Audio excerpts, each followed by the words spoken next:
Hello and welcome to the Wisden Cricket Weekly podcast in association with Lasshoo. Lasshoo gives fans the opportunity to book live video chats with an incredible roster of sports stars.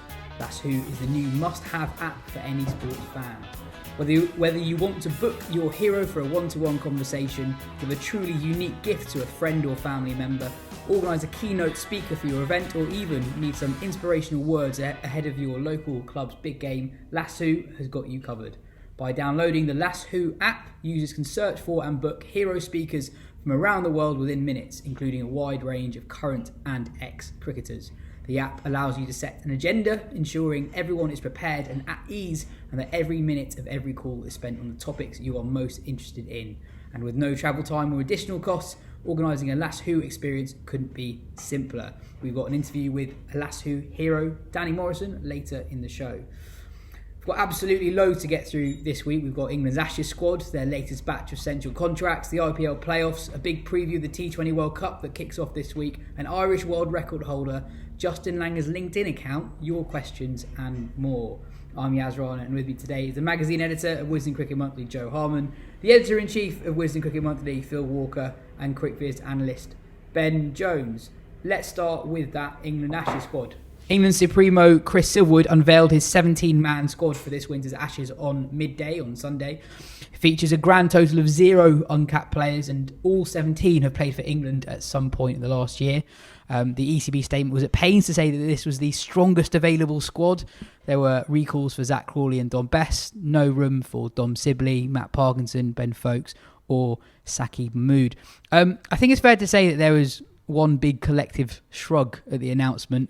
I wonder if this is the earliest England fans on the whole have given up hope. I received a text at 12:05, genuinely, from a mate who said, we'll be lucky to walk away 5-0 with that squad. No, last time was probably worse. Do you reckon? Yeah. Last time was worse because there were some players in there that people didn't even really know, let alone back.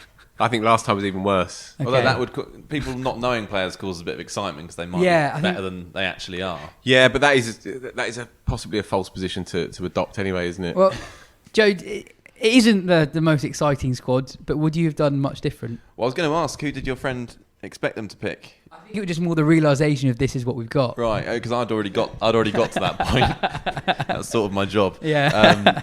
There's a few you could quibble on. I would certainly have gone Parkinson over Bess. You could say Folkes is a bit unlucky, but I also Bairstow's got a Ashes Test 100 over there in his back pocket. I can see that's potentially useful. And to be honest, those calls, the reserve keeper and the second choice spinner when the first choice spinner might not even play, they're not going to decide the series. I think England have got what they got, and Joe Root's going to have to do something pretty masterful again. The concern is the bowling attack. I don't know if you're going to come to it. We got an interesting email from someone. The batting as well. Batting's a problem. Fielding's not great either. The catch is good. But I think worst slip fielders in the game, apart from Bangladesh. There are loads of problems, but I think that it was not very long ago that we were talking about suddenly England have got some fast bowlers who might be able to do a bit of damage in Australia, and kind of one by one we've lost them, and now it's kind of Mark Wood flying the flag for pace. But I think we got an email from someone saying that he was listening to previous shows, which is always slightly problematic when from a year ago. From a year ago, and we were talking quite brightly about England's batting hopes at that point. I think he'd said kind of what's gone wrong. Well, England have had they've only played the best two teams in the world in their last 10 or so Test matches, and a lot of guys who we had a lot of hopes for earlier in the year have struggled, understandably so. That's basically what's happened. And also we had another question from Alec Watson, who was talking about the obsession about 90 mile per hour X factor bowlers to win in Australia. We had 3 of them a year ago, and at the moment only one's fit. Before we go to you, Ben, Phil, you had suggested earlier that you weren't so downbeat, and you weren't quite as downbeat as the general England cricket public was. That would have been yesterday. Oh, really? Look, I mean, a case can be made. I've made no notes on this, right? I haven't really thought about it. I think the way that you summed it up was bang on, actually. There was a sort of collective shrug. I felt slightly sad because it did really bring into focus that they could have really taken out their a bowling attack that certainly seam bowling attack that could have really made some dents, albeit on some pretty dead, nasty drop-in pitches, which we should come to later, I think.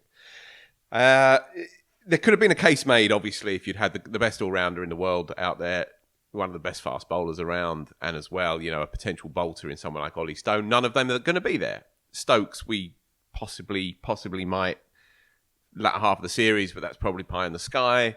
So, yeah, it felt, looking at that squad, a bit demoralising instinctively, and there is an absence of colour and fantasy in there, and we all have our own prejudices, and we all have our own hobby horses, if you like, and people can legitimately say, well, why is there not a wrist spinner there, and why is there not a proper stroke maker in there, who's made a few runs out in Australia and plays the quicks well on flat tracks.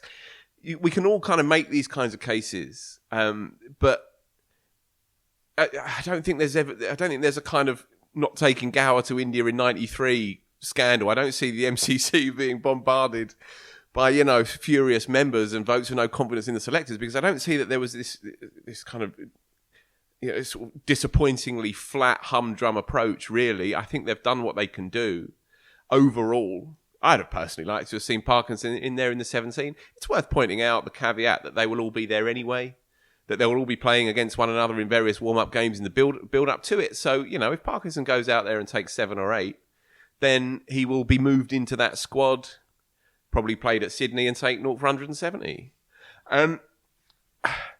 It's frustrating because that conversation that we'd have had a year or so ago would have been legitimately fine. In Ollie Pope and Zach Crawley, this time last year, you had 2 quality young players coming through. You had a cohort of quality quicks, and you had in Joe Root a player who just needed to find a bit of form. Well, now he's found form and a bit more on top of it, and yet you feel like he is going to be going out there as a lone figure. I'm pleased that Butler's signed up for it, and I think he's probably owed a bit of an apology on this show and elsewhere, because there was this assumption, this kind of lazy assumption, because he had been the first to speak out of the group and say, look, we're not going to go through this unless we get a few concessions. And even up to last week, we were saying, well, Butler might not play. Butler probably won't go. Casually, because he's a white ball icon. Well, he is there.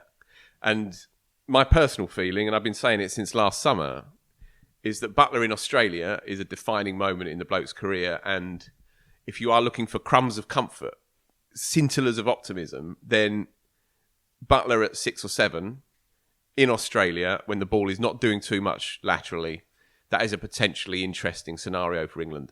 The obvious glaring problem is how on those pitches, and that is a problem, big problem. They are characterless pitches now in Australia.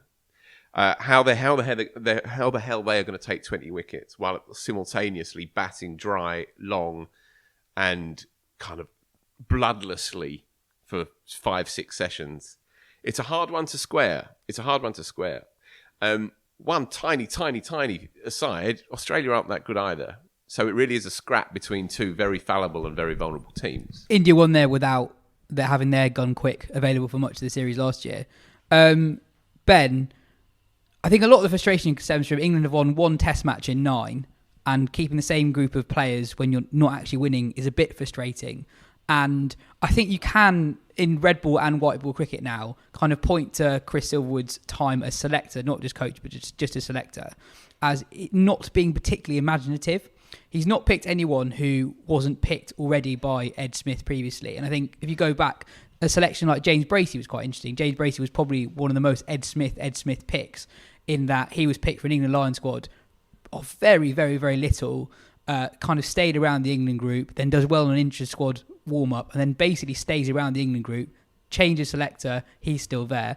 You kind of wonder, Chris Silverwood was around county cricket for a long time, if does he not have a strong opinion about a batter who's out of the England group? What do you think about the kind of lack of, colour in the selections? I guess it's hard in a way, isn't it? Because, Chris Silverwood physically can't watch much county cricket anymore, which is, I think, partly why it was so absurd that they got rid of the Ed Smith role. I think it was... You can have your opinions on Ed Smith as a selector. I broadly was quite in favour of him. I think he did a pretty good job. And actually, when you look back at his record, obviously cricketers win games of cricket, selectors don't.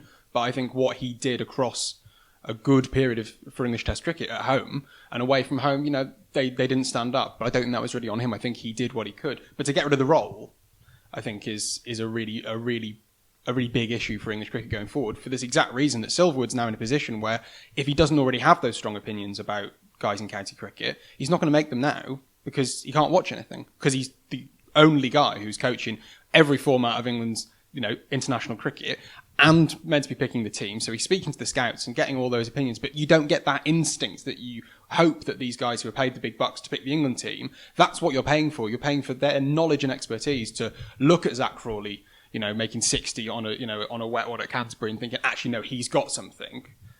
You need that instinct to come through, and Silverwood's not going to get that opportunity. One thing I would just take issue is I don't think it's fair to say that he's been unimaginative, because in a quite high proportion of his tests away from home, they've not picked a spinner. Now you can say that's badly imaginative, but it is still quite a strong tactic to say, you know what, none of our spinners are any good, we're just going to pick the seamers. It may well be wrong. Personally, I think some of those flat pitches in New Zealand to go in with 5 seamers was a big tactical error. But at the very least, they're trying things. And, Ed Smith tried things by picking wrist spinners and chucking Jason Roy to the top of the order. Some of them are success, some of them not. Silverwood's tried that. It's just that the way he's being imaginative is, I think, quite appropriately, quite boring. It's like I'm not picking another military medium. I do just think that the fundamental reason why I think the response to the squad announcement has been so meh, and everyone's kind of shrugged their shoulders and depressedly gone, yeah, we're probably going to lose 5-0, is because there are so many caveats to the squad announcement as well. And everyone kind of goes, yeah, we know the squad was a difficult situation to put a squad together in terms of getting them out there for COVID reasons. That's clearly a big caveat on picking the best players. And they've done well to get to this position where they're all going. And we also have the caveat of all the injuries. So you're kind of there being like, it feels quite callous to like kick off and say, why we're going to get battered again. Whereas actually just kind of a dry acceptance of, yeah, this is probably the best we've got. They're not that good. It feels a bit more appropriate. They'll probably. I reckon they'll win a test for what it's worth. There was also silver lining. This could have been a hell of a lot worse. I mean, if you look at that squad and go there, I mean, there'd have been some new names, but I mean, we were talking about Joe Root possibly not going this time last week, 2 weeks ago. So at least it should be a contest, even if it's not one that many of us think England will come out on top from. Can I ask you, Joe? So you'd be tempted by Parkinson for Bess if you were picking it? I would do that. Yeah. Any seamers? Saqib Mahmood, maybe? Saqib Mahmood is the one that jumps out. The squad. How is Saqib's side? That was the only thing, wasn't it? Yeah, I don't know. I mean, they've not said he's not fit, have they? But I don't think so, no. But maybe that is a concern. I mean, I would have been certainly tempted to add him or potentially have him maybe over Overton. I don't know. The squad was smaller than I was expecting as well, which is again a part of the reason why I think everyone's a bit like meh, because you would, even if it had been 19 and you had, say, Parkinson or Mahmood or I mean, Vince would have got a lot of people angry, but have also excited people, or proper wild card Livingston, then there would have at least been a little bit more kind of something to it. That's a really good point, actually, because you had larger home squads this summer, so it's basically just the home squad plus I think it's just Crawley and Bess. Sometimes there were 17-person squads at home. So I don't think there's many people in the squad who people were like, oh God, I can't believe they've picked them. I think it's the squad that you expected, just minus a couple of kind of more fun picks in a way.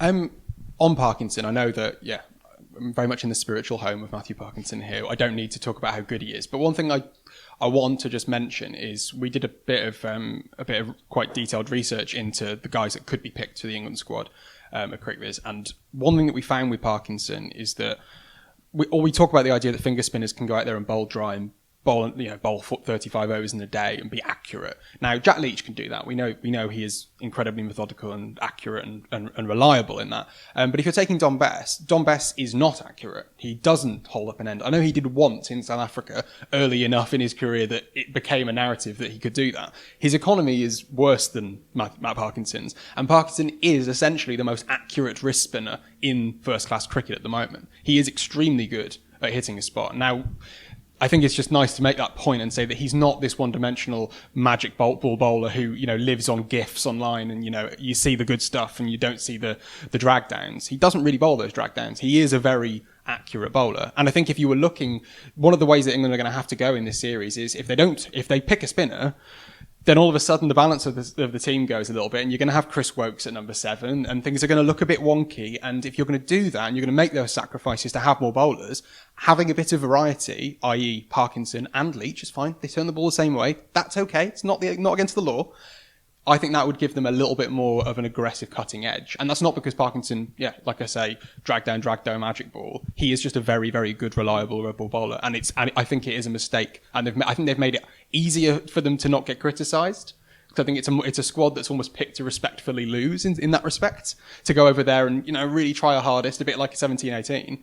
Whereas pick Parkinson, he could get whacked. He could get destroyed. But I think it would give you a chance of winning a test. I just thought Chris Silverwood was accidentally quite funny on Parkinson's omission. He said, Parky's an interesting option too. He's a wicket taker and he's something a little bit different, but unfortunately he didn't get the nod this time, which is quite amusing. The thing is with Parkinson, we can all look at it, we can all drill down, we can all make our suppositions, but he was with England for 3 months last winter, in conditions that you would have thought would be anywhere in the world. That's where he would want to bowl, and he bowled 5 overs in a practice game, and he was there for 3 months. He is a well-established white ball wrist spinner in 20-over cricket in particular, and he's not made Morgan's cut for his team either. They don't know what to do with him aside from leave him out. That's their conclusion at this point. Now, it may evolve and change. And a few more high-profile performances next summer and so on may change it again. But as it stands, and they will have faced him day after day after day, and they'd have done all the research and all the data and so on. They're not ignoring Warne here, The subtext could be, this is English cricket playing it safe yet again. A kind of an echo, say, of the 06-07 tour when Giles played instead of Panesar because, Fletcher wanted a player who could catch and bat at 9. So that's why Best gets in there ahead of Parkinson. It could be another echo of that English cricket playing it conservative and playing it safe. Possibly there's a narrative there. But I don't think they are deliberately cutting their nose off here, And they will have watched him far more closely than any of us. And the batsmen who make a big decision, they have a big influence on these things. Ollie Robinson made his Test debut because they faced him for the week building up to Lords, and they said he's got to play. These boys would have been facing Matt Parkinson at that level for months and months and months. But who's the one boy who is probably having the biggest say over that? It's probably J.E. Root, who actually quite a good player of spin. So if you're waiting along for an English spinner who can challenge Joe Root, you're going to be waiting 30, 40 years. So I think you've got to, at some point, you've got to say, lads, he's the best, second best we've got. Just really quickly, the other end of the spectrum in terms of exciting picks, and I know it's maybe my most boring opinion, is that I'm now a big Sibley guy. I'm quite distressed about it as a turn of events. But I think it's a really poor decision to not take Sibley to Australia, because the one thing that he is really good at is seeing off the new ball, and he is extremely good at batting long. And he might get roasted a couple of times by Pat Cummins, but if you're thinking that Hamid and Burns and Crawley aren't going to have that problem as well, then you're fooling yourself. In Australia, the first 30 overs, the ball swings, and then it does nothing. So if you pick openers who are going to blunt the ball and leave the ball outside of stump, Sibley has one of the highest averages outside of stump of anyone in the data era. It's the last 15, 20 years of Test cricket. He is brilliant outside of stump. He doesn't nick off, really, for an opening batsman in England. So actually, pick that guy and then solve the problems down the order. Even if he goes and plays one test and then gets dropped, I just think... Are you saying you'd pick him? You'd take him, but you'd also pick him for the first test? Yeah, I'd pick him for the first test. Yeah. I genuinely really hope I'm proved wrong about Zach Crawley, but I think the idea that Zach Crawley has got a technique for Australia... We said that about James Vince on the last tour, and he did fine. Also played the greatest test innings of all time at Brisbane. But... I think the idea that just because you're a back foot player means you're going to do really well in Australia is a little bit of a sneaky fallacy that English cricket often falls back on. Crawley may smash it out there, but I think it's a hell of a gamble to think that the lad who averages 30 in first-class cricket, just because you spotted something and he's had one incredible innings against Pakistan, I would rather back the lad who went to South Africa last time and had that incredible partnership with Stokes and batted all day and batted long and set up that win on the final day. I just think they had a method there, and they've been speaking about it for 2 years. Bat big, bat once, bat long, old-fashioned, conservative Tory Test cricket. That was the model, and they've basically said, nah, Haas is going to go.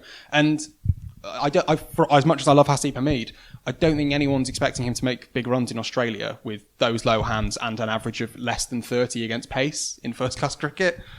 I'm very sceptical. Joe, I was going to ask you about Crawley. The central contracts were released this week, and Crawley not in the team, averaging 11 in 2021. He has one, and Haseeb Hameed doesn't have one.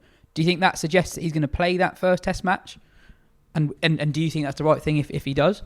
I don't think he'll play the first Test, and I'm not really against the fact that they took him. I can see some sense in it. Over Sibley and Crawley, I would marginally go Crawley, I think, in terms of who I would take. I was surprised to see him get a contract. I think that is a slightly odd message to send out after the year he's had. I mean, you in 6 months we could say what a genius move it was to give a guy who's averaged 11 in Test cricket over the year and to show confidence in him, and then he comes good. But at the moment, given the fact he's not in the white ball setup, it looks odd that he's got one. I think he made 60 odd, didn't he, in the Johannesburg Test match? No, in the ODI series that Stokes was involved with. Yes. And after his 267, albeit he was obviously buzzing, he went and smashed a 50-ball 100 for Kent and good, so on. Good white ball player, yeah. I think against Shaheen as well. Yeah. I was quite pleased to see his name in that list, personally, for what it's worth. He's had the mother of bad runs, and it might carry on. And he might be a failed Test player.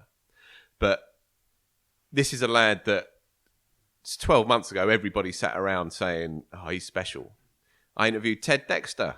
He says he's the best young player I've seen in years.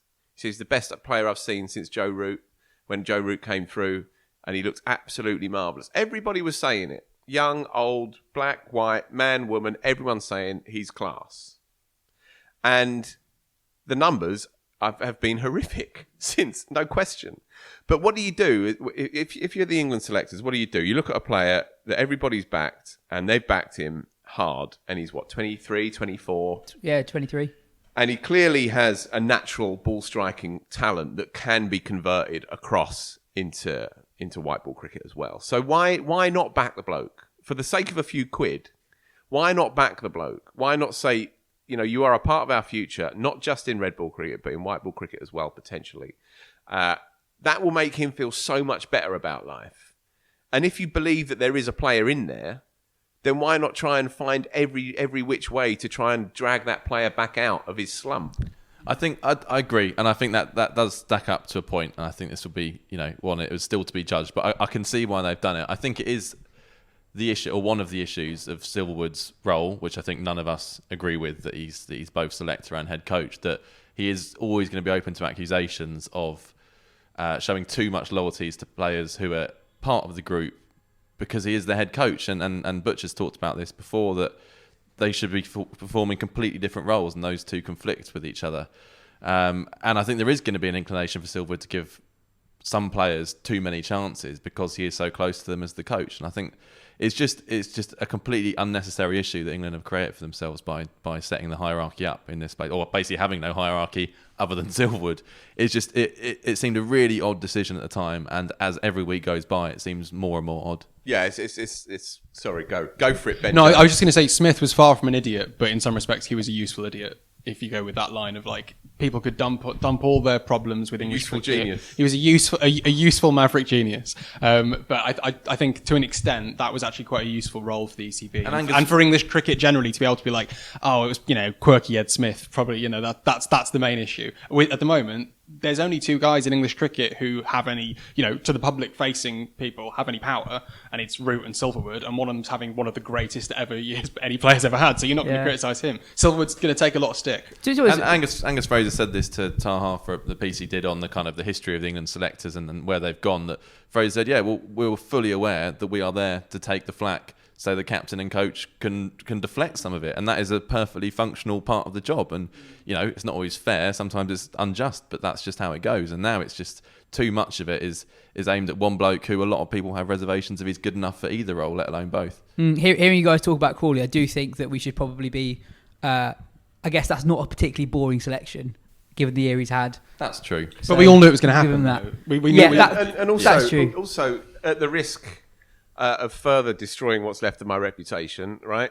Not only Hasib Hamid is clearly a gamble of a selection, but Dan Lawrence is also a gamble of a selection. Now, all right, get your klaxon out, whatever. But it is, if we're talking about whether it's safe or not, to take Lawrence, Hamid and Crawley, you can't really be accused of being ultra-conservative if you're taking those three. You're taking them on talent. You're not taking them on results. Now, they've been pushed into that corner. Lawrence's results with the Lions, though, would have had to come into that conversation, right? I'm glad that you said that, Joe, because if I had, I'd get it in the neck again. But yeah, the last time he was out there, he literally averaged 100, right? Yeah. And he took a good Australia A team down for 130 odd.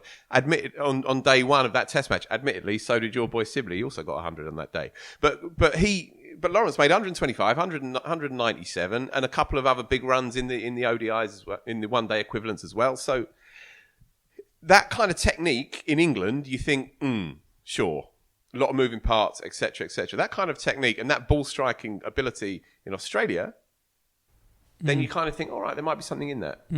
Yeah, we will talk more specific about the makeup of the England team in the weeks to come. But I really, really hope that England don't just have the same balance of the side they've had this summer, where especially when they've only got one all-round in the squad in Chris Woakes, which the balance of the side has basically been all-rounder at 7 plus 4 bowlers. I really do want to see England, at least for some Test matches, have 6 bats, keeper, 4 bowlers. Anyway, we'll have plenty of time. Do you have that power? Pardon? Do you have that power yet? He's getting there. Wisden Supremo. Can I just say really quickly, I think that one of the, coming into the Ashes, we know that over the last few years it's become a little bit cool in some ways to be like, the Ashes is rubbish. And the phony war stuff is still absolutely tedious as hell. But do you know what's just as tedious? People moaning about the phony war. Been waiting for you to bring this up. Well, I'm moaning about waiting for you to bring this up. I'm moaning about the phony war now. So I think people are going to go back the other way. I'm preempting the backlash to the backlash to the backlash. Didn't you tweet the other day, sort of cancel the Ashes? All right, I know you're the other 12 hours ago. Wedged in your cheek, for sure. But this is not on you, Ben Jones. It's not on you. But it does drive me up to all the phony war, the phony war. Like when phonies on both sides sort of try to dephone themselves by calling out phonyism on the other side, and it's thus perpetuating the phony war. Where are you on this scale? Me, I'm just indifferent. I'm angrily indifferent. Just right in the middle. Just absolutely perfect. What I was going to say was that the phony war is boring, and I don't care whether it's annoying, Phil. I'm a annoying cricket hipster. People who get annoyed with it annoy me. Well, exactly. That's what I'm saying. I know I'm irritating you, but what I was going to say is that on the first morning of the Ashes, wherever the hell it ends up being, because who knows where that's going to be, I will be as excited as anyone in the world. Because it's the only show in because town. It's the Ashes and it's brilliant. Well, the World Cup before then, but it'll be good no matter what squad we pick. Rob lose 5-0. Rob Wildman asks, is there any hope whatsoever of Ben Stokes making an appearance in the Ashes? His tweet yesterday seems a step towards a return. I think this is quite interesting. So on Thursday, the ECB released a statement saying that Stokes had undergone a second operation in his dodgy finger, and it included the line, he will now undergo an intensive period of rehabilitation for the next 4 weeks under the supervision of the ECB's medical team. For a guy who's taken an indefinite break on mental health grounds, I thought it was quite odd to give such a specific time frame, which also happens to be roughly the time when the squad travels to Australia.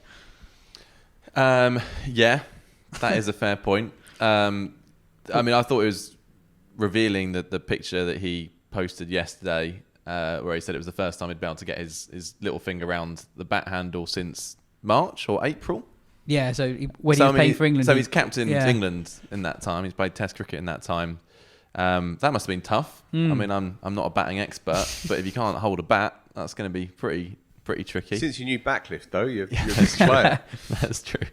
Stat to get you all excited. England haven't taken 20 wickets in a Gabba Test match since 1986. Yeah, well, Australia hadn't lost at the Gabba since the 80s, and that's already gone. So it's a time for records to go down. Absolutely. You going to say something? Just in 86-7, England didn't have any proper quicks. And in 10-11, they didn't have any proper quicks either. That's all I'll say. But in answer to the actual Stokes question, will he make any appearances? Phil, you were saying earlier you think you wouldn't be surprised if he crops up at some stage? I feel like we've been here before. I don't think we have, actually. I feel like we have to tread very carefully around the subject with Ben Stokes. It was the talk of the town last week at the Cricket Writers nonsense. And, I was around this weekend. I saw some people, they were all asking, is he going to play? Is he going to play? What I mean is that we've been here before. That was 4 years ago. That was the same sort of conversation. I don't think there's any doubt about the authenticity of what he's been going through. It has been confused somewhat by the finger thing and the ECB statement. Not like them to slightly kind of conflate two different issues and end up with a bit of a mesh. I would not be surprised. I would not be shocked if at some point he features before now and what would it be, the middle of January. I would not be shocked. But if he can't make it, then of course people respect that, and you just hope to see him again in an England shirt at some point next year. He will obviously feel immensely dutiful towards Joe Root on a cricketing level because of what happened last time, and Root was out there on his own, denuded of his best man, as we know. Stokes and Root go back to when they were 10-year-olds, so he will feel on a certain level, and as the story hets up and we get to that point, he wouldn't be a human being if he didn't start getting excited. And then, of course, he realises I might still yet be able to influence matters, possibly. Look, it's so much speculation, and we should park the Ben Stokes story from here on in. But it was an interest. I thought, just like everyone else, I thought, this is interesting. Now, as he sent that message out without discussing it with Harvey Fairbrother, his agent, and the ECB, possibly. But it seemed like if you want to read something into it, then there's enough to be read into that moment, yeah, for sure. And if he is just physically holding a bat at the moment, then it suggests that he's possibly getting back into that kind of spirit with the game, And it's also possible that what's happened with his finger has impacted on his mental health, and vice versa. I mean, a cricketer's nothing without their fingers, right? So that's his livelihood in his hand. So it's possible that coming out of the side physically may actually help him psychologically as well. Look, it's all speculation, and we shouldn't really talk about it, and we just wish him well, But yeah, I think my antenna went up just like everybody else's did. It was that sensation of in 17-18 when there was that picture that someone snapped of him at the airport on the way to, inverted commas, Australia, and everyone absolutely lost it because it was so exciting. Here he comes. Yeah, here he comes. Do you know, that was my fault. That was my fault. So, yeah. I was going to call you out on that. It was I couldn't quite remember the details. It was Felix, actually. Felix White's mate, saw him at Heathrow, sent a photo to Felix. This was before Felix was massive in cricket. And so he sent it to me, and obviously I've never been massive in cricket, but he sent it to me. He said, what do you think about this? What do you think about that? So I'd had a drink and I just popped it on the Twitters. Absolute scurrilous stuff. I did not know that. You were the person I merely stated a fact. Ben Stokes at Heathrow with his big England cricket bag on his back. And he did fly out to play cricket, just in New Zealand rather than Australia. Just somewhere else. I feel like I've just uncovered Watergate here. No, I mean it is out there, Ben. Just met with broad indifference. Joe, Johnny asks, what does Johnny B? No, different Johnny. Why can't I have the gloves back?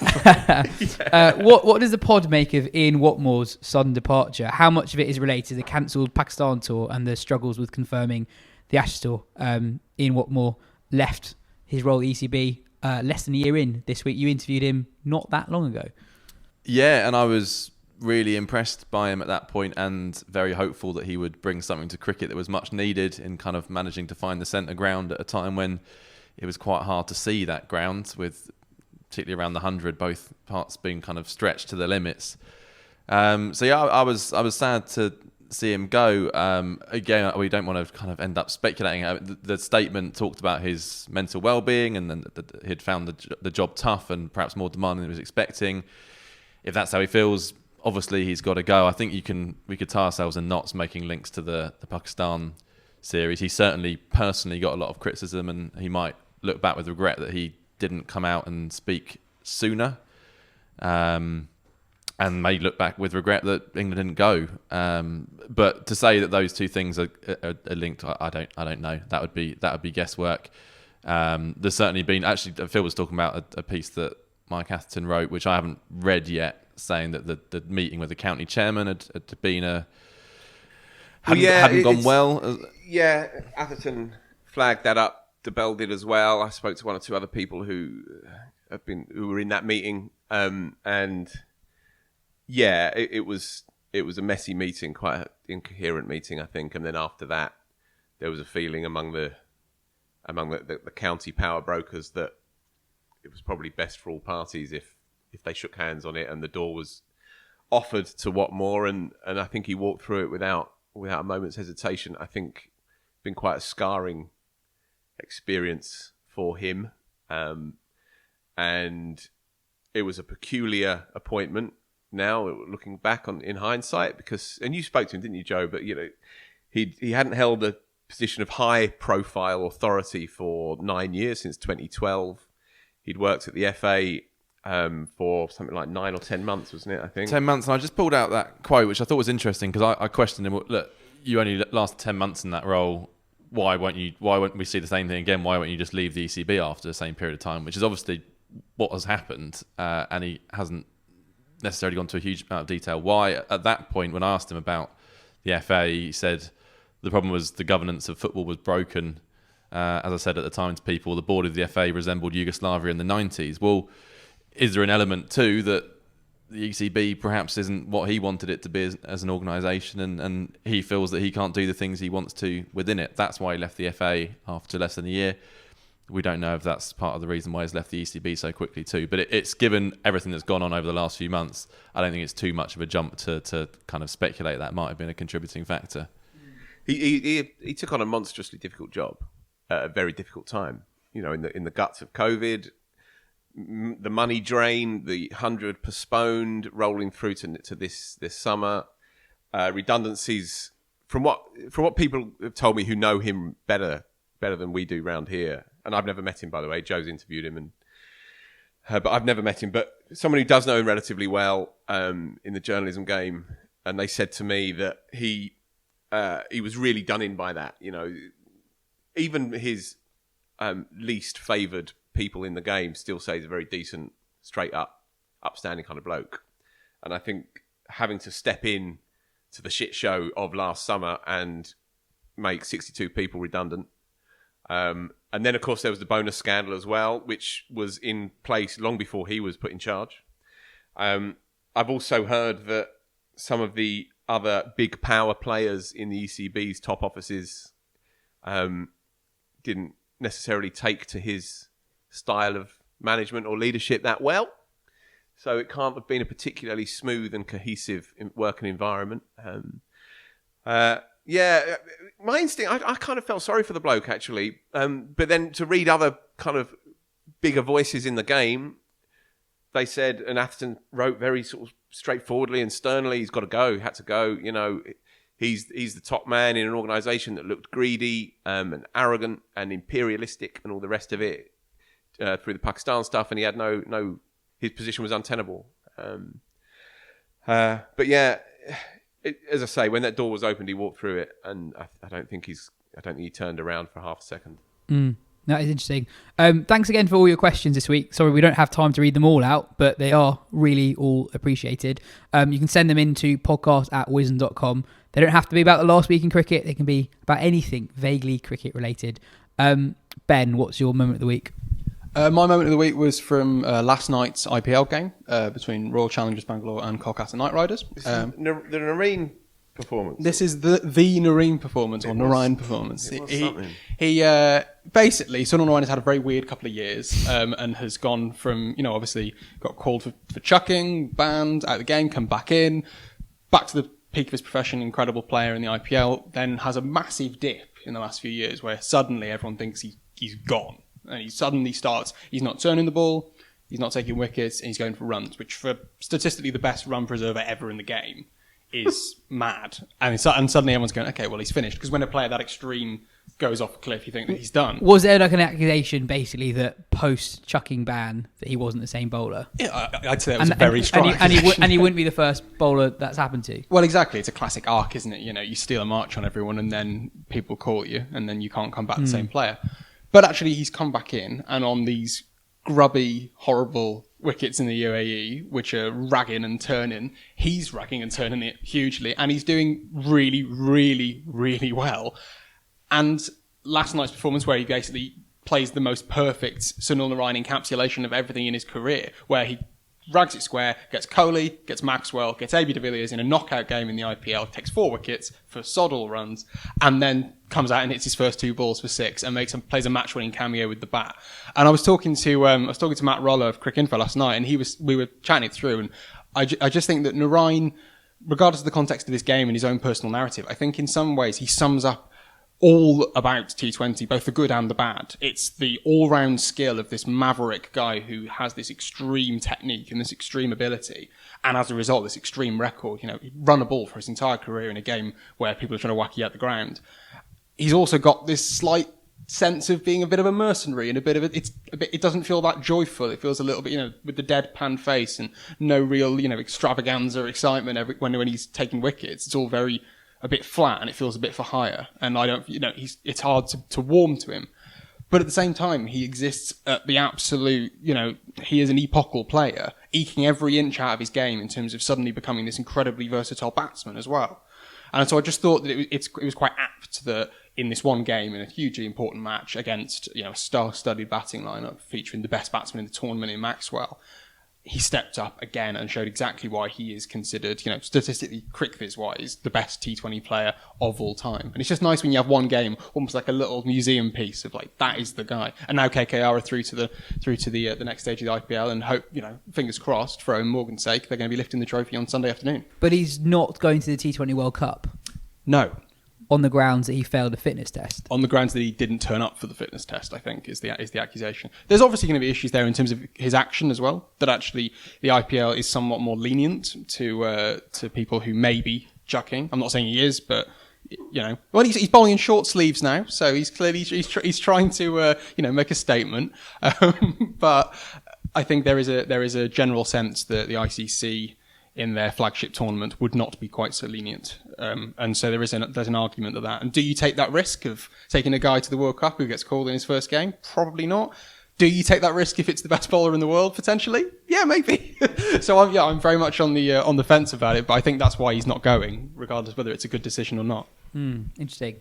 I don't think we've really talked about it on the show, but there's a guy called Umran Malik. He's a 21-year-old playing for Sunrisers Hyderabad, who is already the fastest Indian bowler of all time. He's at 95 miles per hour in just his 3rd professional game, which is just ridiculous. Where's he been? Because I haven't Kashmir. seen... Yeah. Is it? He's been, Kashmir, and he's... Yeah. I guess there's not been as much domestic Indian cricket because of COVID. Yeah. So someone like him would have paid a bit more before... And how old is he? 21. Right. He's going to make a lot of money. Yeah. We've got an interview with Danny Morrison coming up. Have you not seen footage of him yet? I've seen footage, I just haven't read the backstory yet. Just looks a lot like Wakar, basically. Absolute gas. And also, it's even more exciting because Sunrisers have been absolutely awful all season. Yeah. And the main reason is because their attack has no ball speed. And so it's just been Sandeep Sharma and Bhuvi banging it on a length. And all of a sudden, it's like, bam, fastest bowler in the competition and Indian history. But I don't understand. He would have been bowling that in the nets, and they were doing so badly. He's like, why not give this guy a game when you're still in the competition? Yeah, I mean, maybe to dislodge Bhuvi and Sandeep, who've got excellent IPL records, is one thing. But if Sid Call's getting a game over this guy, he's not overseas. If he was an overseas, you'd get him in the side, and he's a domestic player. Just get him in. It's always one of those fun games. Who does that player look like? And the more obscure the comparison, and also the more kind of vague the comparison, almost that proves your stripes in cricket. Hipster points, yeah. But yeah, all of that. He looks so much like Wakar Yunis. It's actually creepy. It's actually weird, and I don't know if he's actively, consciously modelled himself on him or not. I don't know, and apparently there's now a split screen. I think on Twitter or something or other. But I saw some footage because Ben Gardner said, "Oh, you got to see this kid." Obviously, I didn't see the game live. Christ. And I watched it, and before the ball had even got down there, it's Wakar. It's Wakar. And then I heard the commentary, and it's Danny Morrison who said, "Oh yeah, it's Wakar." And everybody, it's like a mirror image. It's extraordinary to see it. Yeah. There is no interpretation required on this one. It's just like watching Wakar. My nichest comparison is, I think Naseem Shah has got a very similar action to Martin Bicknell. Obviously, a very different, very different speeds. But I think we could have a look. Come the dark winter months when England are already 3-0 down, we could do a whole episode on this. Joe, what's your moment of the week? So mine is from county cricket and the signing of Sam Northeast by Glamorgan.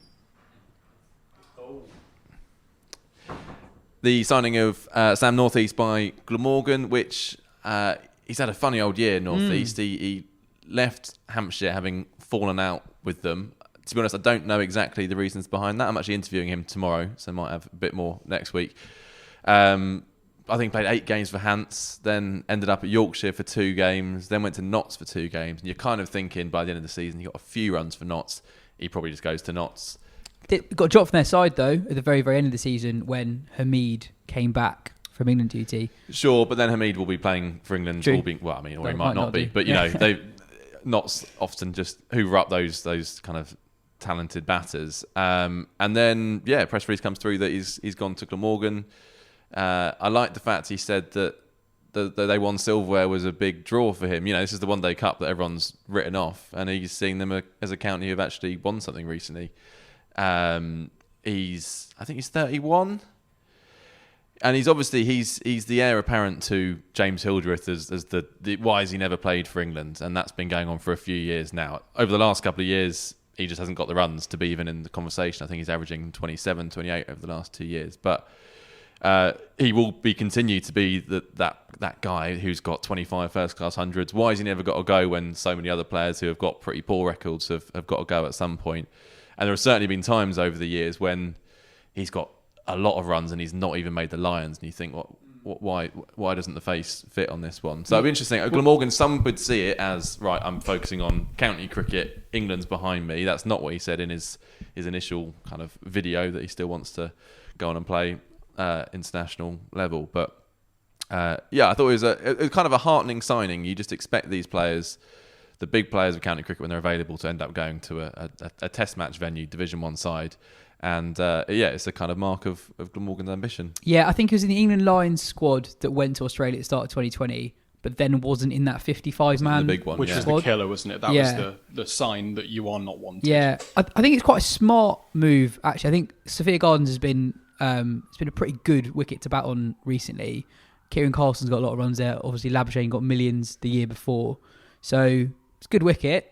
If you've got a conference system in 2022, you're going to still play against the best counties. So I think it is a reasonably smart move. It'd be interesting to know if that was part of the decision, that actually there is still access to that high-level prominent cricket. If you do nail it for 6 games or whatever it is, you can actually you can still make those big incisions on the domestic circuit. I think it'll be interesting. You can completely see, like, in terms of like simulate game stuff, you can see Northeast averaging 70 for most of next summer, or averaging 80, and then everyone being like, get this guy in the side. It feels so believable because he's got that bank of runs. Was it the start of the 2019 season or 2018 when he broke his hand at the Oval? Yeah, I can't remember which. It was one of the two, and it was like, and that was when he was about to play, and I was all over it and was so excited because his underlying numbers for years have been brilliant. And even though his runs have dropped off, his underlying numbers are still really good. His control's still really good. So I think there's still a player there. And it'd be lovely to have him back at the top of his game. Yeah, but he's also, he's 31-year-old.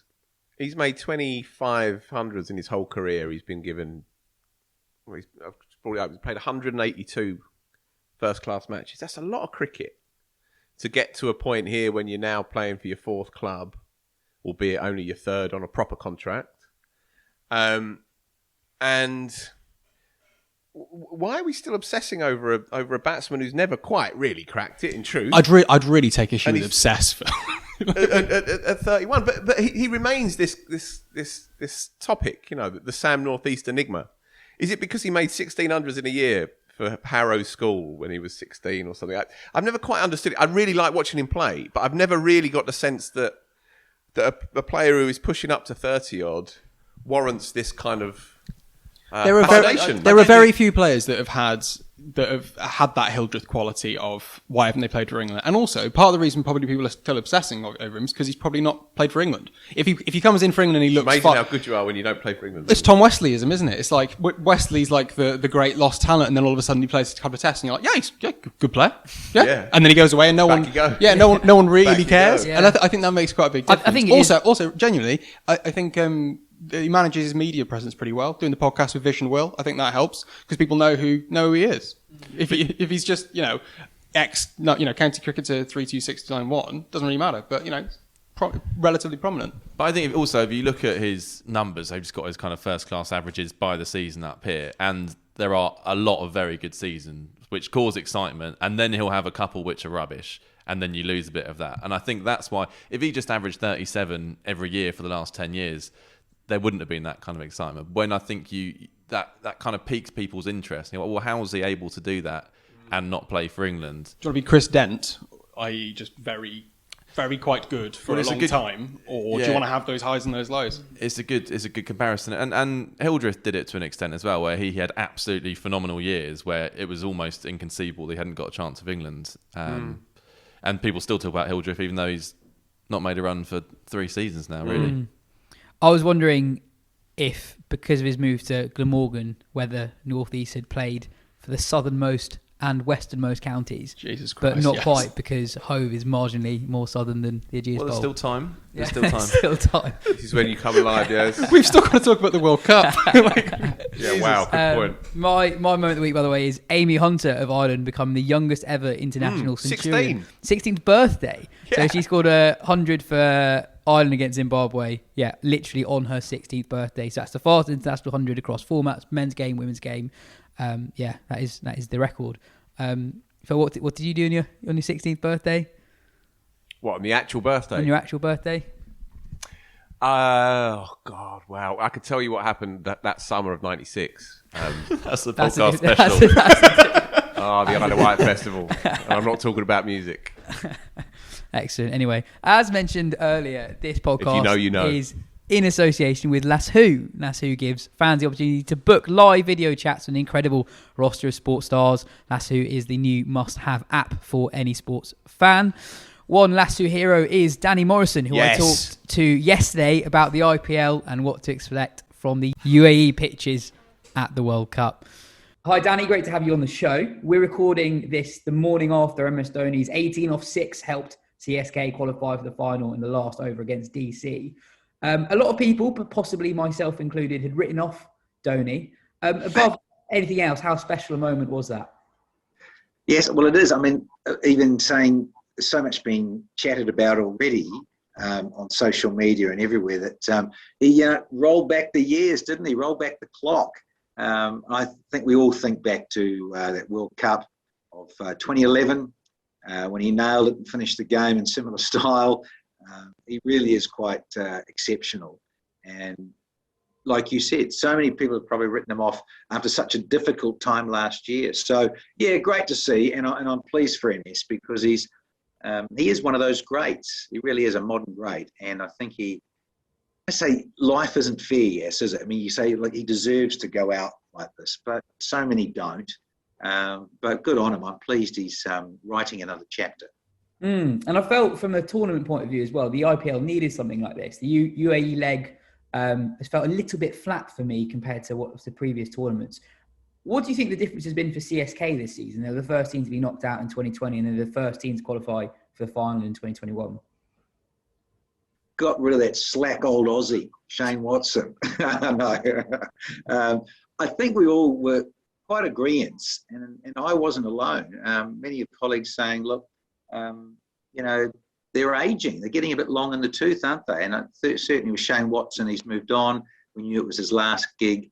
The last time here in the UAE, that was IPL 13. So, and MSD himself, by his own admission, didn't have a good time of it.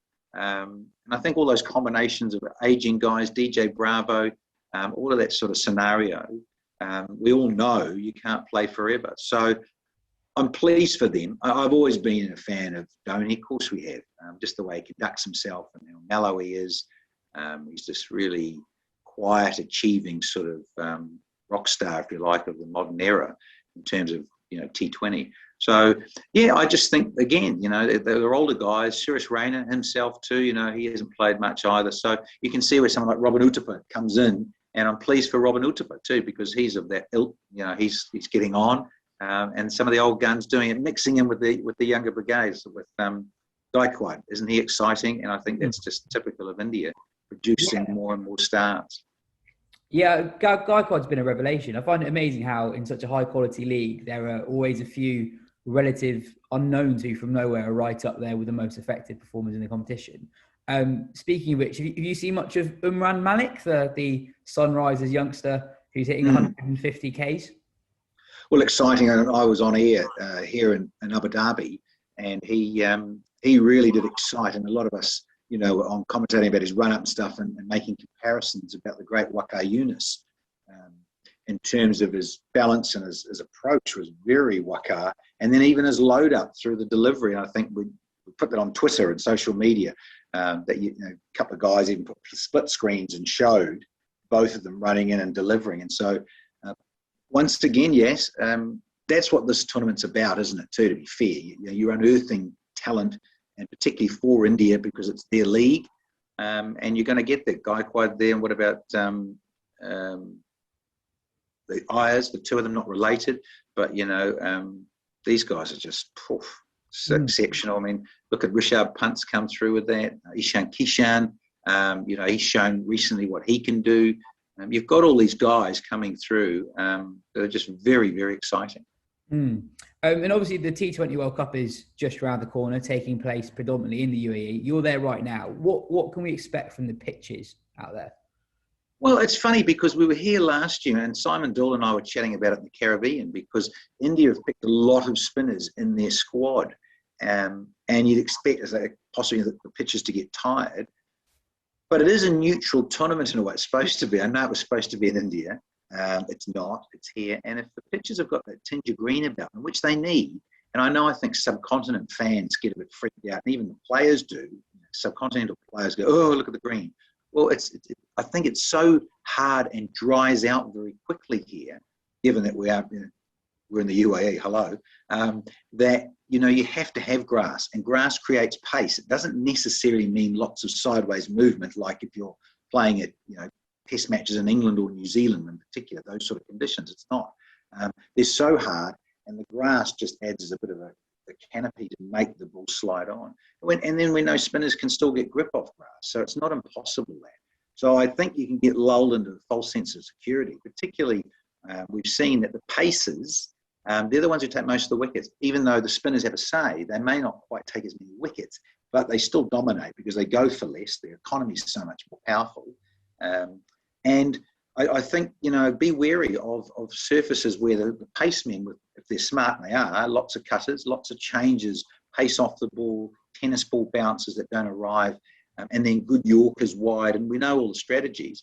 But I think, be careful. Sharjah, to me, yes, is a bit of a worry, because it can be slick there, but it has been very mosaic, and it has been slow and tough to score decently past 160, 165. So, that looks like that's going to be more, for the spinners and hard work for the batsmen. But the other ones, Dubai and Abu Dhabi, it can be quite good for shot making. But it does rely on the ground stuff, and it'll be fascinating to see what they produce. Yeah, so you're not too worried then when you look at a squad like England's. England have only picked Adil Rashid, Moeen Ali as frontline spinners, really, compared to India, who picked, I think, 5 frontline spinners. England obviously got in with a lot more pace bowlers there. You don't think that's necessarily too much of a problem, given what you've seen? I suppose injury is always a concern, but there are the backup players, aren't they? So you've got your 4 backup reserves that if someone gets injured, you're in the squad, i.e. because of COVID. So no, I don't, and I think if the pitches that do predominantly suit a bit of spin a bit more, you can still make it challenging. As we know, quick bowlers have to adapt and have to have 3, maybe if not more, changes of pace and slower balls, knuckle balls, off cutters, leg cutters, all of those sort of things, yes, that are key in T20. And this is part of a wider T20 World Cup preview show. So very quickly, who are your favourites for the title? Well, I think you look at the big 3, and I think you throw in, other dark horses, other West Indies, in terms of their balance, Gale and Bravo, and these guys that are a bit older now, and even, you throw in a lot of those guys that are less experienced. You haven't got your Darren Sammy anymore. You can't play forever as a great leader. And you look at that setup, and so, even Lewis, he's the other side of 30 now, but he's key massively. And then you think about New Zealand, dark horses like the Kiwis, And that's not because I'm, biased or anything. I just think New Zealand performed so well at ICC World Cups, whether it's, particularly 50 over. But again, they're a bit of a dark horse. And then you throw in Pakistan. I mean, Pakistan, and we keep saying that if they get out of the correct side of the bed in the morning, most of them together, then look out, because they play such a gorgeous brand at cricket and very unpredictable. So, but we also know they're very unreliable. But they have got fascinating talent. So, mate, there is a lot. I've sat on the fence there for you, yes, a lot. But when you look at India and you look at England, they've got a powerful balance.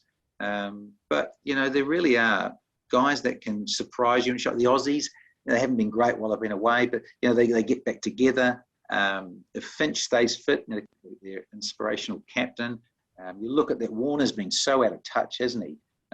With the Sunrisers, you just don't know, and so I think that's the extraordinary factor. There's so many players that have been coming and going, or out of touch, and not playing for a while. I think this is really wide open. Well, sounds exciting. Danny, great to have you on the show. But best of luck for the rest of the winter. Cheers. Thank you, yes. The T20 World Cup kicks off this week. I'm just going to run through the format because I don't think everyone will be that familiar with it. The first round consists of 2 groups of 4. The top 2 from each of those groups qualifies for the Super 12s, which are 2 groups of 6, and the top 2 from those groups qualify for the semi-finals, and then you've got your final, etc. Ireland captain Andrew Balbirnie, after his side qualified for the first round of the World Cup in 2019, tweeted, "Thrilled to qualify for another qualifier," which I think sums up that part of the tournament pretty well. Group A's got Ireland, Namibia, Netherlands and Sri Lanka. Group B consists of Bangladesh, Oman, Papua New Guinea and Scotland. I'll just run through a few of those teams quite quickly. Ireland aren't in great form. They've recently lost a series to UAE, who didn't qualify for the tournament. Namibia are doing very well. They've won 3 games in a row. Before the show, I was looking up their overall T20I record. They've only ever lost 4 T20Is, and they played 22, which is good going.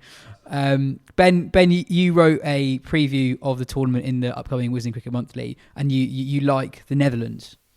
Yeah, I think it's just the fact that in that group, I think there's some interesting stories. The Netherlands have got a very, very good all-round team. I think if you look at if you did a combined 11 between them and Ireland, who are obviously also in that group, you'd probably only have a couple of Irish players in there. Probably Balbirnie, probably Sterling, obviously, and then it maybe Little, but you're skimping at that point. They've got a really good side, so they're the second best team in that group. They're arguably the best team in that group because Sri Lanka, as we know, are rubbish. So I think that you could make a very reasonable case that the Netherlands are going to top that group, which would be really exciting. It's slightly unfortunate, I think, given the way that the ICC have structured the seedings, that even if the Netherlands go through as winners, they still essentially go through as in second place. Yeah. Basically, if Sri Lanka or Bangladesh qualify, they qualify as group winners into a particular group. Yeah, that's a bit of madness, that. I don't quite understand. I think ostensibly it was so that the fans could go, and so that it was easier to plan for fans to go and visit the games. But obviously, in this current environment, that seems a little bit odd. I don't know the exact reason, but it feels a bit jarring when I think there is a genuine story there in terms of the Netherlands could rock up, and it would barely be a shock if they beat Sri Lanka. They are that strong. I think the other group is a little bit different in terms of Bangladesh are a very good side. They're world ranked number 6. They are a proper team. It's a bit weird that they're in that group. And so the other 3 who are among them, they are going to be scrapping. It's going to be kind of 3 knockout games, basically. If PNG turns Scotland over, they're right in amongst it again. So I think that's probably going to be a slightly less interesting group. But the Netherlands, they're the ones to watch, I think. Yeah, Group B is quite interesting because Bangladesh are so much stronger than the other 3 sides. And the other 3 sides are Scotland, PNG and Oman, who are arguably weaker than all 3 of the teams that are in the other group. So you're going to have one of those teams in the Super 12s playing 5 games against the top sides in the world. It's going to be quite interesting. Anyway, moving on to the Super 12s. We should, just really quickly, the format, not for the next World Cup, but the following World Cup, is the one which I think we all want, which is 4 groups of 5. So I think that pretty much solves the format issue. This is a bit of a shonky, cobbled together idea, but proper, football style, 4 groups, whoever wins goes through. I think that's better, and hopefully we can just get to that sooner rather than later. Yeah, well, I think it's an amazing opportunity for whoever comes second in Group B, basically, to get 5 games, which they probably wouldn't get even in one of those tournaments. They get to pay half the top teams in the world. I think that's pretty cool. Anyway, moving on to the Super 12s. in Group 1, you've got Australia, England, South Africa, West Indies. Joe, who are you picking to qualify from those four plus the other two qualifiers? I've been thinking about this a bit recently. I'm watching Morgan's travails at the IPL, Livingston seeming to bat himself out of form, a slightly lopsided, well, actually quite a lopsided squad in terms of their bowling attack with not enough spin. I think West Indies will beat England in their opener, and then England basically can't lose a game from that point in, probably. I'm watching Glenn Maxwell at the IPL. I do think England might miss out. I think it just feels a bit like the energy is heading that way, and perhaps that's more my energy than England's. But yeah, I think West Indies and Australia from that squad, from that group. Ben, how concerned do you think? I'll say that again. How do you think England got their squad composition wrong? They've only got 2 spinners, arguably. I mean, Moeen doesn't often bowl 4 overs in the IPL. India have picked 5. Owen Morgan's KKR side that's doing very well in the IPL, they've got 3 spinners in their 11. Yeah, it's weird, isn't it? Morgan's not having a good campaign personally, but the way he's managed his spinners has been really interesting, and KKR have been very, very extreme, using a lot of spin in the power play. I think more spin in the power play than any team ever in the IPL. They've really gone with that. And England could do that. You could bowl Moeen in the power play. They tried Rashid in the power play against India in the 5-match series. So it is there. It's not out of the question. But then you've got Liam Livingstone as your main spinner through the middle. Because they haven't picked Parkinson or Liam Dawson or Jake Lintott or Mason Crane, they are a bit lopsided, like you say. I think it leaves them a little bit short. But I'm a bit more optimistic than Joe. I think that whilst England are out of form, the guys who are at the IPL are out of form, but you've got Joss Buttler to come back in, you've got Johnny Bairstow to come back in. I think both of those guys are world class, and I think that's pretty straightforward. They will improve, and they are good players who they can rely on to find form. Mark Wood is a guy who can devastate any attack, any batting order in the world. I think the issue for England, the biggest loss, is obviously Jofra Archer. You have Jofra Archer in that side. Doesn't really matter what pitches you've got. Doesn't matter who you're coming up against. He's going to take 2 wickets with a new ball, and he's not going to concede a run. He's a genius. That's the biggest issue. The fact that they've lost Sam Curran and Ben Stokes is a proper issue, because it means they can't balance the side. They basically now need to either commit wholeheartedly to a batting heavy strategy or to a really bowling heavy strategy with someone like Chris Woakes at number 7, which gives me the heebie-jeebies a little bit. So you go batting heavy? I think I'd just about go batting heavy. I want to be able to be more creative with Moeen. I want to have a bit of fun. I want to have him floating up and down the order. But I think England pretty much just need to go back to, Milan comes back in. They're a little bit more just list your best batsmen and then hope that the bowlers turn up. Because to be honest, I'm just nervous about England on those pitches. I think they need so much from Buttler and Bairstow that they're not going to blast teams away in the way that they have in the past. It's going to come down to, can Jason Roy dominate in the power play on these sticky pitches where scoring 60 in a power play and then backing it up with 90 for the next 14 overs is quite common now. If Roy can go out and then Bairstow and Buttler can manage the middle overs, and then whatever you get from Morgan is a bit of a bonus. I think that's the way you go about it. But genuinely, it will feel like we're all sitting here thinking, England are, they're mucking this up here. It's all going the wrong way. And you're right, the energy does feel a little bit more 2015 World Cup than 2019 World Cup. But at the same time, you look at the other teams. Australia aren't very good. South Africa aren't very good. The West Indies are brilliant. If England's beat those two sides, which they should, maxi apart, I don't think there's too much to hurt them. And I would say, as a caveat to what I said, I think they are fortunate they're in the group they are. If they were in a group with India and Pakistan, I really wouldn't back them. As it stands, I think they're, it feels like a kind of 50-50 chance to me at this point, certainly that first West Indies game. Phil, we've talked a lot about Johnny Bairstow and Joss Buttler recently. We had a question in about how much the media focuses on the Ashes when you've literally got a World Cup starting next week. Yeah. And for these players, Bairstow and Buttler, as Ben says, they're absolutely essential to England's World Cup hopes. They've got an absolutely enormous 4 months coming up, career-defining in 2 formats, completely different, and we almost neglect how important that both of those are and almost take them for granted. Yeah, I think with this particular tournament, there's an element of the unknown with it. And I'm not just covering my back. If you speak to people, if you speak to friends about it, then they want to talk about the Ashes, they don't want to talk about the T20 World Cup. But what will happen with the T20 World Cup is that it will build like World Cups do in sport. It's hard to get excited about a tournament that is out in the middle of nowhere and it's been cobbled together and it shouldn't even really be played there, but there's obvious reasons why it has to be. And then there's going to be this bit at the beginning that will be fun, but broadly inconsequential to English cricket fans. And then you'll get there and then you'll play a handful of games and then it will start to build. And then by the end of it, everyone will be crowding round for the final stages to see what's going to play out and if England are going to pull it off. Of course that will happen. But the thing with the Ashes is that I don't really think it's a fair comparison because we know what that is and we know when it starts and we know what it's going to look like and we know how it's going to feel. So we can prepare ourselves for it. Whereas this tournament it's not yet developed not yet developed its own identity. I think you're right. I've made this point on the podcast before. T20 is it's taken completely differently in terms of like how seriously people take it now compared to the last World Cup in 2016. There have been, I think, 6 IPLs since the last World Cup. Well, even the fact that this one is called a World Cup and it's not a World T20, it's almost like it's graduated to being big boy cricket. It's been 5 years since Bangalore 2016. There's another one next year, and then it'll be every 2 years from there on in, right? I think that's a good thing. I think that's necessary to establish international T20 cricket. If it's going to be played at all, then I like it being every couple of years. I think that fits for that format. I've always been a bit ambivalent about international teams playing it because they play a hell of a lot of cricket anyway, and it works so well domestically. But if we are going to play it, and I think we should, and I think to have you don't have to play that much of it in the interim. It's not like you've got to tune up as an England T20 side. You come together for a couple of weeks before the big thing and you go out and play for every 2 years. I like that. I think it's necessary for the format played at international level.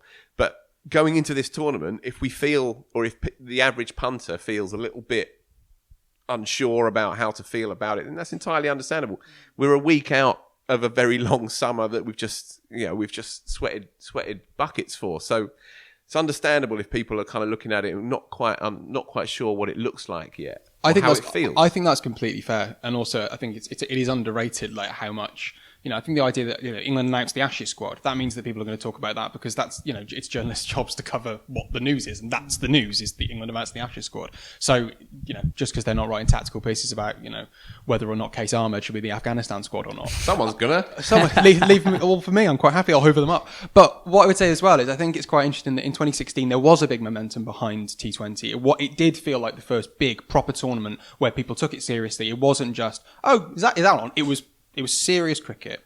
And so, but it also happened to be the moment when they extended it to 4 years. And by extending it to 4 years, it gave it a grandeur and it made it feel like this isn't, we're not just doing this. Would you keep it at 4 years? Well, I don't really mind. I like it every 2 years because I like T20 cricket more than most other cricket. So I want to get more in there. But I also think that every 4 years feels a bit more like it's a cycle and you build towards it. And it means that you could have a couple of years where you don't play very much of it. So you could, that in those years before the ODI World Cup, you have more ODIs and fewer T20s. And then you build up towards it. But again, I don't really mind. But the point is that when they delayed it from 2 years to 4 years, they weren't expecting it to be 5 years. So it does feel like T20 has changed its identity in this time. The PSL's been started. The BBL's expanded again. All these big structural changes. We've had the 100, we've had the T10. The game has changed. And the World Cup is a marker of that. It's a time when you kind of sit back and you reflect and think, yeah, shit, this is how far this game has come. Are you watching the Dubai T10 stuff yet? I'm not that much of a pervert. Drag yourself into that particular gutter? No, I leave that to Freddie to feed back my kind of CFATs. Throw damning on Freddie. There is a. No. Throw him under the bus. I don't want to slag him off while he's not here, but equally, he did send me a picture the other day of his double screen at home, which he had his laptop, he had the Pakistan T20 Cup on, and he had the IPL on, and he was the happiest I've ever seen him in his life. So for those of us who are that obsessed with it all, this World Cup is very, very, very exciting.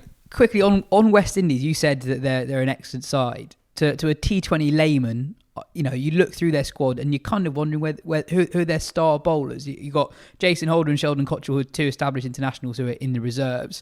Ravi Rampal's back at 37. And Obed McCoy, who I don't think people know a huge amount, is rated pretty highly. McCoy is really good. He is a really, really exciting player, and I think that he's the kind of guy who needs to turn up and have an above-average tournament if the West Indies are going to go deep. Because as much as the batting is incredible, and I think because it's familiar, we skate over it. But it is absolutely absurd the players that they have in that batting lineup, particularly if Russell is fully fit and can balance. I was going to say, is he?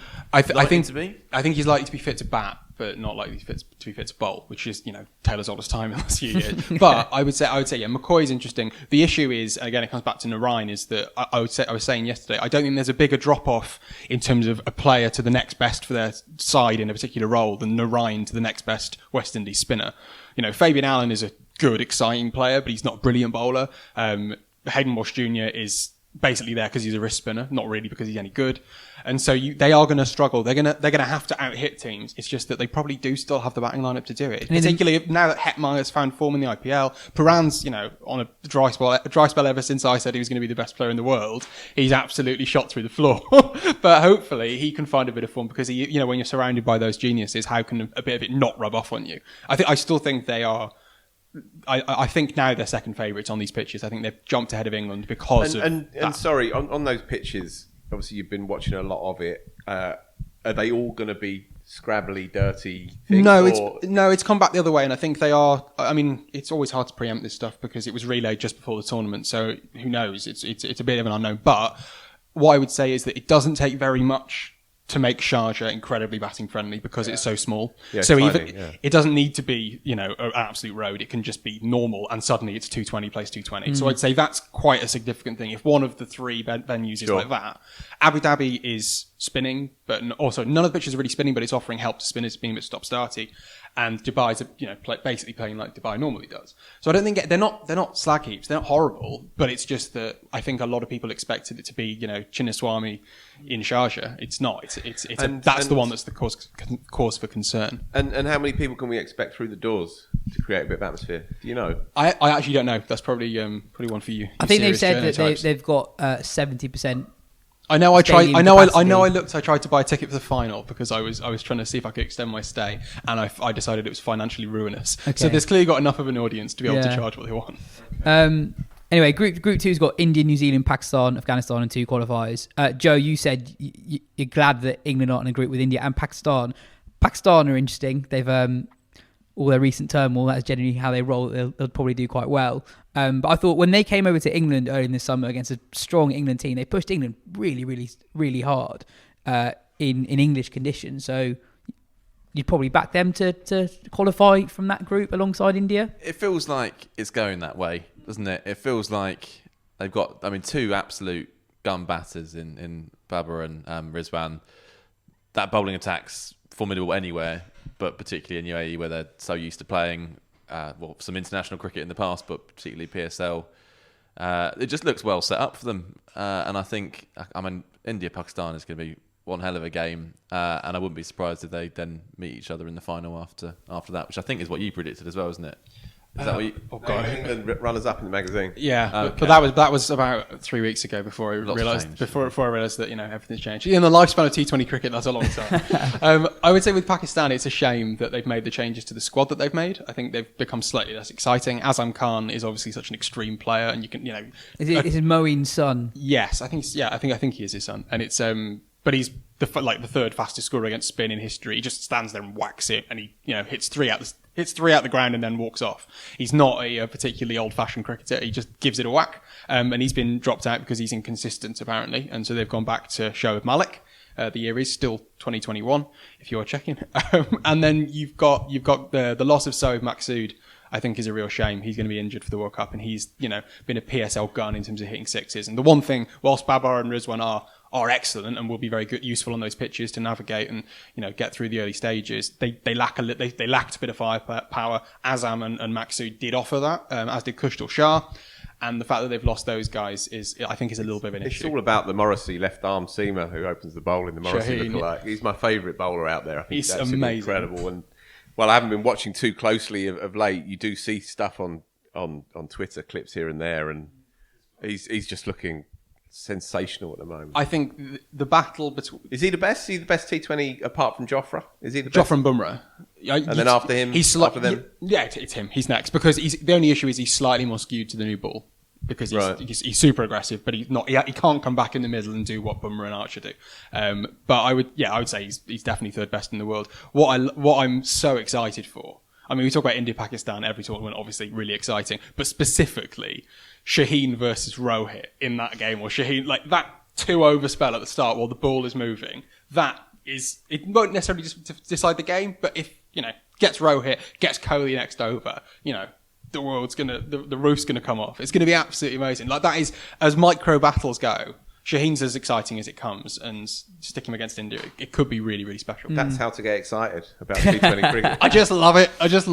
There's a really good article, very informative piece on Wisden.com by Rohit Shankar on Shoaib Malik. It's basically just outlining how weird his international career has been. So he's one of very few players who start their international careers in the 20th century. I think in his debut Test match he was carded to bat 10, but didn't get in. It was against Bangladesh. I think his last Test innings was a golden duck. His last ODI innings was a golden duck. But his last Test series was his first in like 5 or 6 years, and it featured a double hundred. This is the England series, UAE 2015, and also his career best figures of the ball. So he's a wonderfully weird career. Joe, I was looking through the New Zealand squad, and it's a bit underwhelming compared to the New Zealand squad you're used to in recent major white ball tournaments. Dark horses. Absolutely. I'm not sure you can pull that one off anymore, though, can you? Yeah. I mean, they've not got a great record in T20 World Cups or World T20s previously. Anyway, I mean, it's their strength is their seam attack, which might not necessarily be suited to the conditions hugely. I mean, the lack of a world-class spinner is a problem, and the batting doesn't look explosive. It looks more functional. I suppose Glenn Phillips is probably the kind of the X-factor player who, certainly when we were doing our previews, his T20 international record over the last year is phenomenal. I think his strike rate's about 200, having had a kind of quite tricky start since he came in. I don't know, has he done well since he's gone back to the IPL? I've seen him doing ridiculous stuff in the field. Glenn Phillips. Yeah. Well, he's only come in for a couple of games for Livingston, and no, he played one stinker of an innings as they were battered in the last game by Mumbai, and then but mainly just flying from left of picture to dive across the ground. He is an amazing fielder. Astonishing. What I would say on New Zealand as well is I think it is a bit underwhelming, and the two picks that I took issue with, not hugely. I think Adam Milne being left out or being a travelling reserve for Tim Southee is very odd. Tim Southee is not a good T20 bowler, and Milne is one of the form players in the world, or has been over the last year, played a lot of cricket really effectively. And I think, if you're looking for that little bit of firepower to hit some sixes early on, Finn Allen would have been a really interesting go. And I think that whilst he's up and down, he's incredibly raw, but geez, look at his record. He hits so many sixes and he's so aggressive. I would also say my main New Zealand take is just that if we're talking about pitches, one day I just want to have a whole World Cup played in New Zealand on those absolute roads where everything is 230 v 230. Yeah. That would be like the ultimate neutrals. Like, oh, you not really watched cricket before? Just watch this. It's just sixes for an hour. It'd be brilliant. Very quickly, Ben, Afghanistan, you giving them a chance to qualify? No, but I think they'll be the most exciting team to watch in the tournament. I think Gurbaz and Zaza at the top of the order is they're certainly not the best opening pair in the tournament, but maybe the most exciting, both incredibly attacking, but against pace and spin, go really, really hard all the time. But then there's nothing in the middle order apart from Nabi. And then all the spinners. I think it's a bit of a shame they've left Case Ahmed out, because I think there was an opportunity with them using Rashid Khan at number 7, which they've started to do recently more. They could have picked all of them, i.e. Mujib, Nabi, Rashid and Case. Back it up with a bit of Naveen or Hack and maybe one of the seamers, either Shahpur or something like that. There's definitely a team there that could rip through sides. I tell you what, Australia will be absolutely over the moon that they're not in the same group as Afghanistan, because they would have destroyed them because not one of them can play spin apart from Maxi, so they would have absolutely gone through them. I think they'll scare someone. They'll probably be Pakistan, and it'll stop Pakistan going through, because that would be a very Pakistan thing to happen. Yeah, that is also but true. I'll be watching them very eagerly. Joe, there's a new magazine out this week. What's in it? Well, there's the T20 World Cup preview. Yeah, a lot of that. You've got Ben, who's written the intro to that. You've got team profiles. You've got a Mohammad Rizwan interview by Sajid Sadiq, which is interesting. I mean, he's had a fascinating career. It's taken a long time to kind of be accepted in any format, really. And his record in T20 this year is just phenomenal.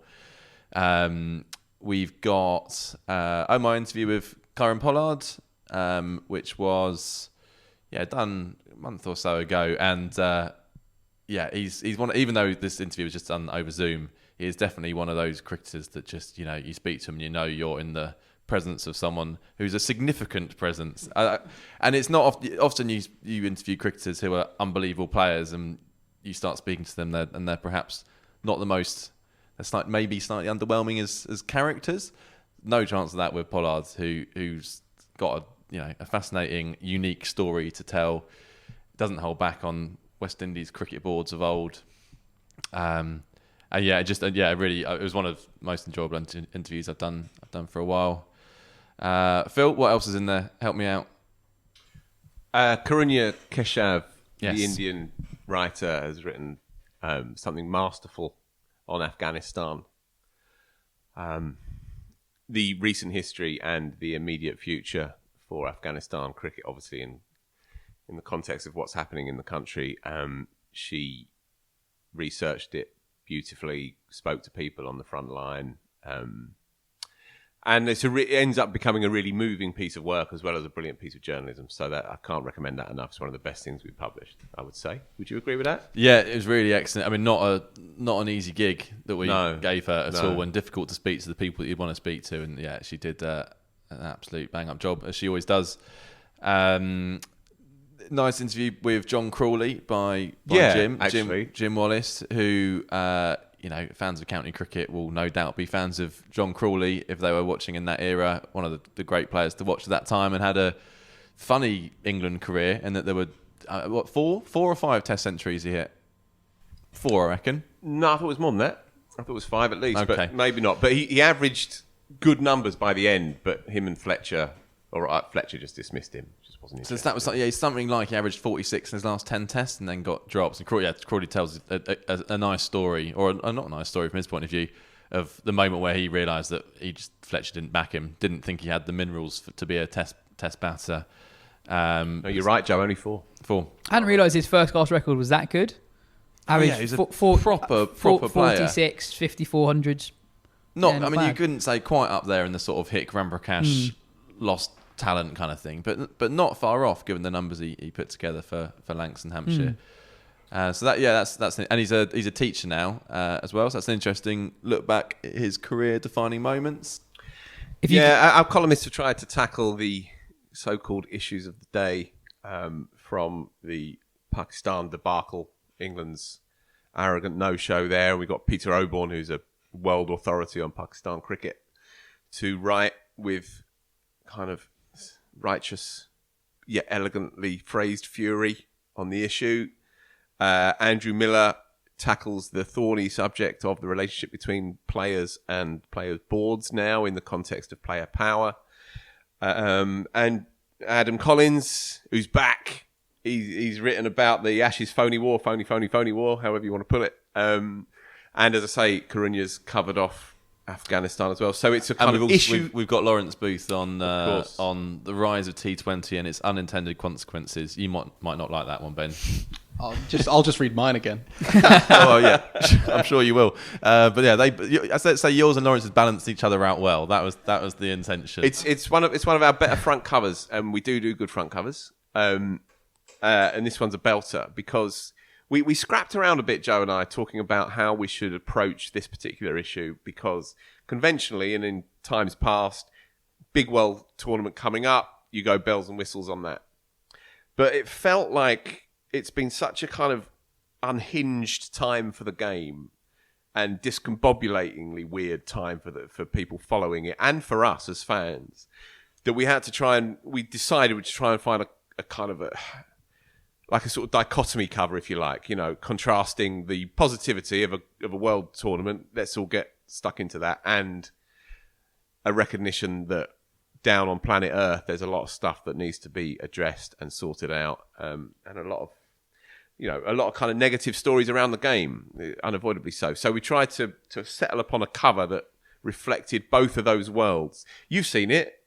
works. It's good, isn't it? It's very, very That's a good. leading question. But yeah, that's me. Imagine if I hated it. No, it's very, very good. I was very. There you go. Stick that on the bottom. It's very, very good. I often say that the best employee of Wisden is the designer. So of course, he has no idea how the process works. It's fine. It's fine. He doesn't know. He's very good on Afghanistan's opening batters, though. So. I'm just excited that I get my name on the front cover. It's the first time that's ever happened. So. Steady. That was an early draft. Also, sorry, I should also add, it feels like a long time ago already, but this is our county review as well. So we've gone through, basically reviewed all 18 counties' seasons with a little bit of special attention paid to Warwickshire and Kent as the big winners of the major silverware, with loads of interviews in there as well. So plenty for county fans, even if you don't like the T20 stuff. Lovely. As always, you can get your magazine at wisden.com/shop. That does sound like a really good magazine. The way sounds longer than the almanac, but it sounds great. And finally, naturally, a plug for Justin Langer's LinkedIn account.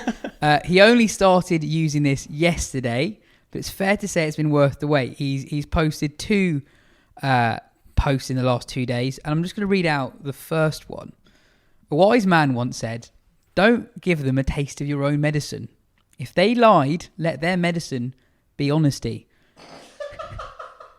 If they played with your emotions, let your medicine be maturity. If they broke you, let your medicine heal you. If they made you cry, let your medicine make them smile. These remedies of yours may take years to work, but they work and they last. So be patient. Stay true to yourself." I can't do this. And remember this. It is better for people to value you for who you are, not who you pretend to be. Who you are lasts a lifetime. Who you pretend to be changes like the change of seasons. Don't be afraid to be yourself, even if it means removing yourself from lives you want to be in. You are, no doubt, worthy of being valued for who you are. So be who you are. The wise man says, be yourself. This is all in capitals, by the way. Be yourself. You are unique and you are special. Be happy, be healthy, be calm, be strong, and be yourself. This was all posted with a photo of a man in a waistcoat, puffing on a cigar, sitting on a leather armchair. It's probably like we made an AI read 1,000 Jordan Peterson books, and here's what it came up with. Really is extraordinary. There's another one in a similar Remarkable. vein that's been posted since then. I wonder if it's going to be a daily thing during the World Cup and the Ashes. We could do it, Justin Langer final thought kind of stuff. Don't people only go on LinkedIn when they are looking for a new job? It's not even a gag, is it? It's just so on the nose. It's just ridiculous. Anyway, this podcast has been as nearly as long as the James Bond film. But that is all we've got time for today. Cheers, Joe. Cheers, Ben. Cheers, Phil. This has been the Wisden Cricket Weekly Podcast in association with Lasshoo. We'll be back next week. Cheers.